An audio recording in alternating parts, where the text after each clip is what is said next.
Le sport, comme levier de promotion de la cohésion sociale, de la solidarité et du vivre ensemble entre les fils et filles locaux, tel était l'objectif principal de la première édition du Cross solidaire Kenjo 2024, organisé au village Mbuo le dimanche 11 août 2024 par la fondation Ayoka Cameroun. Voici au lancement de la première édition du marathon Kenjo. Oui, ça sera la totale avec tout le côté mot, tout le monde est là. On va vraiment faire une marche de solidarité, une marche de fraternité et une marche sportive. Avec Pablo Guissamba, c'est la marche.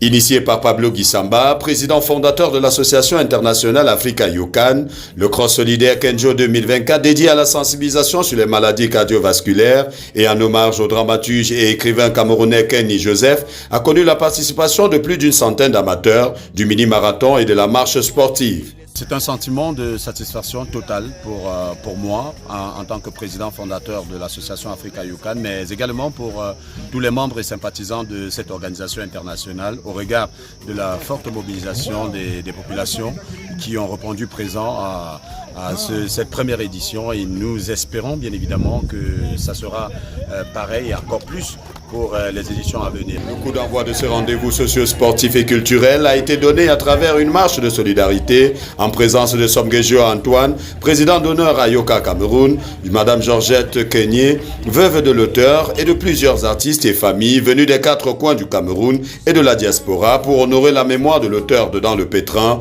Un père aux abois, Un amour adultère et bien encore. Au-delà de l'aspect sportif et culturel, il est important de rappeler que ce rendez-vous premier du genre était dédié à la sensibilisation, mais également à la promotion du vivre ensemble et de la solidarité. Après un parcours de 5 km partant du carrefour Mbuo pour l'esplanade de la chefferie, en passant par la frontière Fokamezo, la résidence Kenny Joseph et le carrefour Kwenzem Pambing, le mérite est revenu aux champions du jour, côté hommes, femmes et vétérans.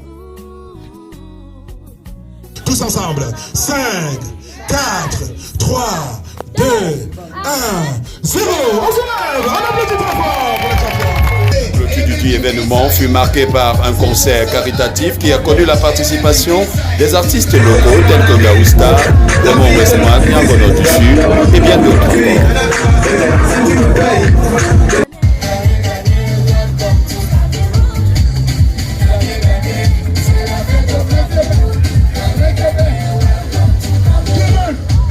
Nous avons pu réunir un parterre d'artistes pour célébrer non seulement Kenny Joseph, mais également la vision de développement participatif impulsée par notre association Ayoka.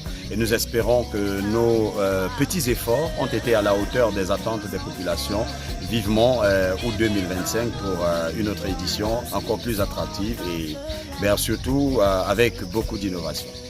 Le rendez-vous de la deuxième édition a été pris pour août 2025 avec plus d'innovation et d'attractivité conformément à la vision de développement socio-culturel et participatif impulsée par l'association internationale Ayoka qui œuvre à travers ses actions pour la promotion et la valorisation de la jeunesse africaine via l'éducation, la sensibilisation, la formation, l'insertion et la réinsertion sociale.